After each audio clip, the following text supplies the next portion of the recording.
nastakhla min ahlina fa inna ahlana yudzakkiruna anid dunya wa ikhwanuna yudzakkiruna anil akhirah. Imam Hasan al-Basri itu sampai mengatakan perkataan yang indah, Pak. Dan ini harus menjadi salah satu konten kita kalau berdoa.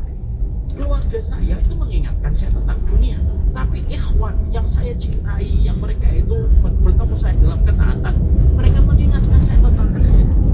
Dan ini yang kita pertanyakan, sudah punya atau tidak? Jangan tidak istiqomahnya kita di dalam kehidupan taat itu bukan karena kita imannya itu kecil, enggak. Bisa jadi iman kita besar dengan izin Allah, tapi bisa jadi karena kita tidak mendapatkan orang yang menguatkan dalam perjalanan taatnya kita, dan kita tidak pernah minta sama Allah. Kita merasa cukup aja teman itu, sudahlah teman amuni aja udah cukup. Jangan pernah merasa cukup. Ada istighna bisohbati salih, kata Imam Qurtubi, kata Imam Ibnu Qudamah. Jangan pernah merasa cukup dengan teman yang salih. Karena kita tidak pernah merasa cukup, kita tidak ada kata lebih untuk itu, Pak.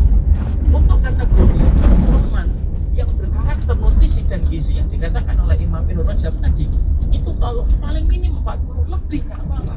Dan sekali lagi, harus betul-betul kita itu sabar menjemput bola, mendatangi mereka, ngobrol dengan mereka, WA dengan mereka, membuka percakapan dengan mereka, memuji kebaikan-kebaikan mereka tanpa kita ingin menggoyahkan keikhlasan hati mereka. Itu tetap harus kita lakukan, Pak. Kenapa?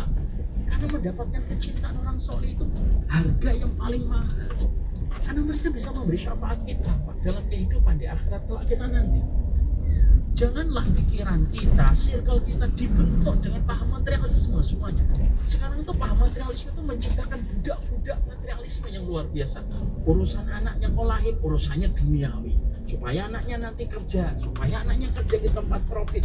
Sampai punya teman pun alasannya cuan. Dan selalu berkata, kaya itu wajib. Ya, nah kaya itu wajib, Pak.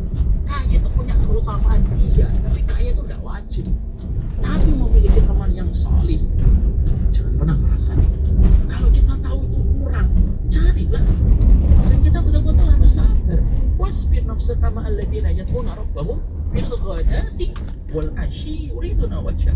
Sabar sama orang yang saleh itu memang harus sabar.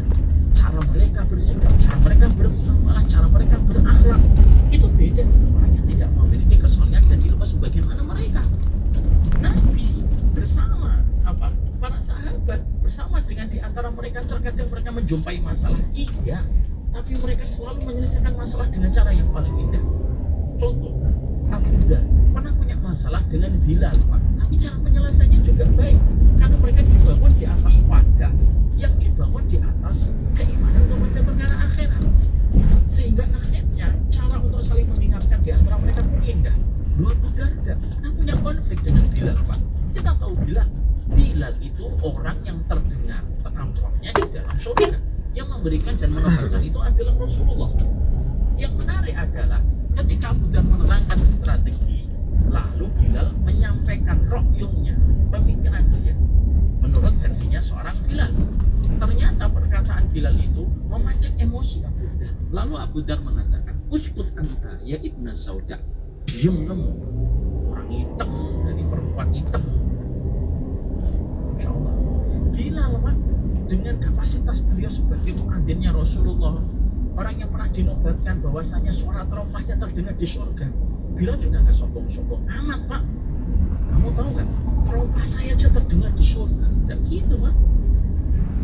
Kalau orang hari ini baru sunnah, baru belajar, udah sombongnya luar biasa.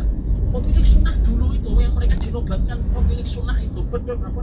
Orang-orang sahabat yang dinobatkan surga itu tidak pernah mengatakan mereka itu adalah orang yang sudah dikabarkan dengan berita gembira surga. Kenapa? Karena orang semakin menuju ke surga itu semakin gak pede dengan amal mereka. Kita kembali kepada kisahnya Bilal. Bilal itu langsung berkata, la nahkum bimamana, la nahkum hatta nahkum, la nahkum hatta yahkumu bihina. Kita tidak mau menghakimi masalah yang terjadi di antara kita ini sampai saya tanya kepada Rasulullah. Coba, sudah emosi, dan Bilal itu kuat, Pak, karena dia dari Habasyah. Karakternya itu karakter pekerja keras, ototnya keras-keras, kuat dia. Abu Dhar juga nggak bisa disepelekan. Tapi mereka tidak mengatakan, coba kamu ngomong apa? Ayo buka bajumu, buka bajumu. Kamu veteran apa? Saya veteran apa? Nah, gitu Pak. Maka pada saat itu akhirnya apa? Bilal berkata, kita akan menghakimi perkataan ini kepada Rasulullah. Lu sampai emosi itu masih ingat Rasul Pak. Kamu bisa ingat gak? Bapak ada emosi di jalan, ingatnya Rasul. Lantak tutup, ingat gak Pak? Susah kan? Susah Pak. Bapak baru hampir aja tabrakan, keluar semua kata serapah, padahal nggak jadi tabrakan. Itu saking susahnya mengendalikan diri pas lagi emosi. Abu Bilal itu masih bisa mengendalikan, mengatakan apa? Saya tidak akan menghukumi perkataan ini sampai saya ketemu Rasulullah. Loh, Abu Dar yang ketika disebut nama Rasulullah langsung tunduk, tidak mengatakan halah gitu aja lapor sama Nabi. Udahlah, ya bicarakan di sini, jangan kayak anak bawang. Nggak gitu juga.